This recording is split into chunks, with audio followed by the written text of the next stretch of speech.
समय बहुत अहम होता है छात्रों के लिए और खासतौर पे उनके लिए जो प्रभावित हैं, जिस तरीके से गंभीर सवाल उठ रहे हैं, आप लोगों ने भी उठाया है।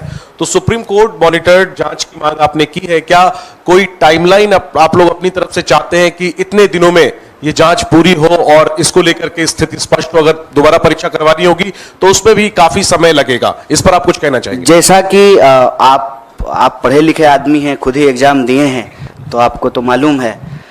तो अब सब लोग यहाँ पढ़े लिखे लोग हैं, एग्जाम देते रहे हैं। ये जो वक्त है, ये एग्जाम का रिजल्ट आने का वक्त है और जुलाई से लगभग देश में हर कोर्स का नया सेशन शुरू हो जाता है। हम खुद पढ़े लिखे हैं तो हमको अनुभव है। हमको लगता है कि इसको जल्द से जल्द करना पड़ेगा, क्योंकि अगर इसको जल्द से जल्द नहीं करेंगे तो फिर सेशन लैप्स कर जाएगा। और खास करके हम बिहार से पढ़ के आए हैं, तो हमारे यहाँ ग्रेजुएशन जो है 3 साल का 5 साल में होता है। इसी चक्कर में कि सेशन जो है मान लीजिए 7-10 का है, जुलाई से पहले रिजल्ट नहीं आया तो 10 से 12 का जो एमए का सेशन है उसमें एडमिशन नहीं हो पाएगा। तो समय बहुत महत्वपूर्ण है। इसीलिए इस बात की गंभीरता को समझते हुए इमीडिएटली हम लोग इस सवाल को उठाए हैं और सिरे से आउटराइटली री एग्जाम की बात नहीं कर रहे हैं। हम भी उस वक्त की नजाकत को समझते हुए ही यह बात कह रहे हैं, लेकिन जो लोगों की शिकायत है उसको इमीडिएटली जो है उसको एड्रेस किया जाए।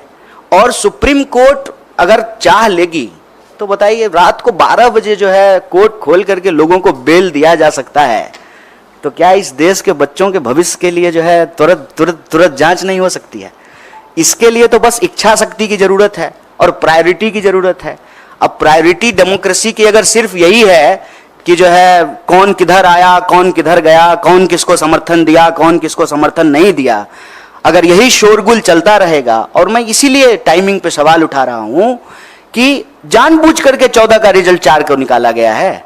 पता है कि 4 को जो है देश में इतना बड़ा चुनाव हुआ है, पूरा देश जो है उस डिस्कशन में बिजी हो जाएगा। 4 तो छोड़िए, देश तो 1 तारीख से ही बिजी हो गया था।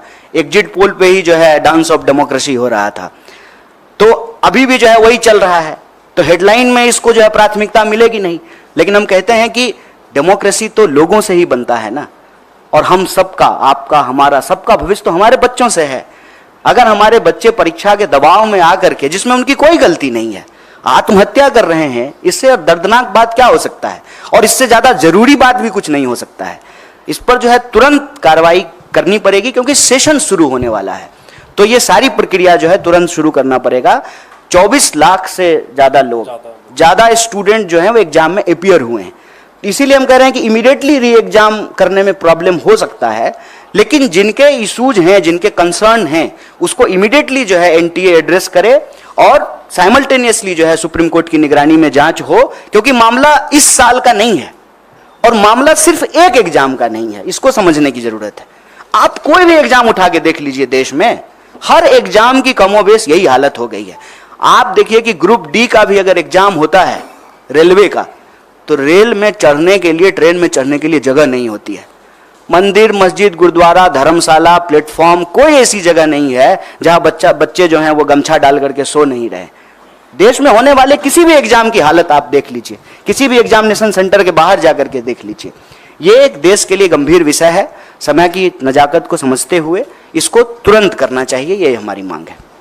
सर, मेरे एक सवाल है कि आप लोगों ने प्रॉमिस किया था अपने मैनिफेस्टो में कि आप लोग इसके अगेंस्ट जो है स्ट्रिक्ट एक्शन लेंगे, लॉ भी बनाया जाएगा, लेकिन क्योंकि अब इंडिया ब्लॉक की सरकार नहीं आएगी है, तो क्या आप लोग किस तरीके से एनडीए पर इस बात का दबाव डालेंगे? क्या आप सड़कों पर जाएंगे या फिर कोर्ट में आप लोगों की तरफ से भी इसकी कोई अपील की जाएगी? देखिए, एक अव्वल तो ये जान लीजिए कि विद्यार्थी इस देश के किसी राजनीतिक पार्टी या राजनीतिक दल के मोहताज नहीं है।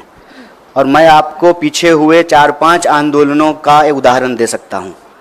कोई लीड नहीं कर रहा था, चाहे एसएससी का मामला हो, अग्निपथ का मामला हो, किसी भी एग्जाम में जो गड़बड़ी हुई है या गलत नीति सरकार लेकर के आई है, उसको कोई पॉलिटिकल पार्टी लीड नहीं कर रही थी।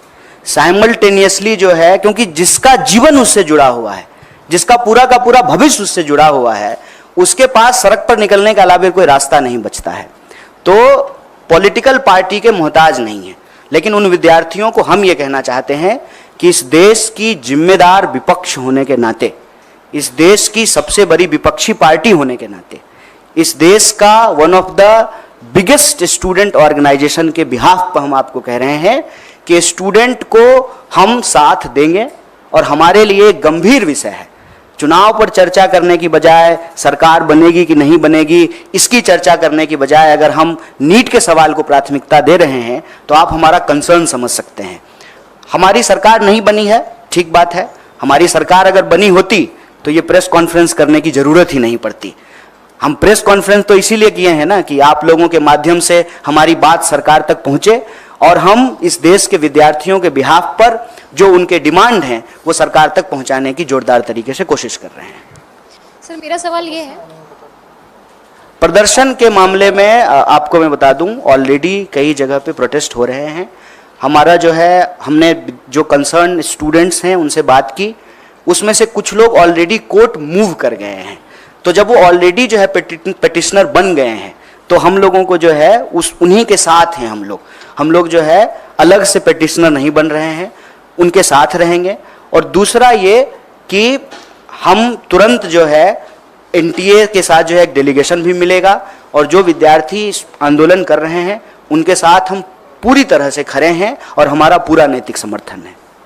सर लगातार जिस तरीके से नीट के एग्जाम में हम देख रहे हैं गड़बड़ी हुई है, इसमें बहुत सारे ऐसे बच्चे हैं जिनके पास टाइमिंग का इशू रहा होगा, जो एग्जाम के लिए अपियर किए होंगे, काफ़ी सालों से भी कर रहे होंगे, तो उनकी भी कुछ मांगे होंगी, उसके लिए आप क्या कुछ कहना चाहेंगे? देखिए, वैसे आप अगर इस देश में परीक्षा संबंधित किसी धांधली या गड़बड़ी को देखेंगे तो कंसर्न समूह बन जाते हैं, क्योंकि हम लोग तो एक एग्जाम की बात करते हैं, लेकिन जब रियल ग्राउंड पे जाकर के अपियर होने वाले स्टूडेंट को देखेंगे, ग्रुप और क्राइटेरिया को देखेंगे, तो अलग अलग तरह की जो है वस्तु स्थिति उत्पन्न हो जाती है। मान लीजिए जिनका लास्ट अटेम्प्ट है या जिनका एज का बात है, तो उनका रहता है कि हम री एग्ज़ाम कराएं। हम इसको लेकर के अपनी तरफ से कोई बात नहीं कह रहे हैं, जो विद्यार्थियों की तरफ से मांग आ रही है उसी को रीइटरेट कर रहे हैं। पहला, इमीडिएटली जो है रिड्रेसल हो, जो भी इशूज आ रहे हैं उसको।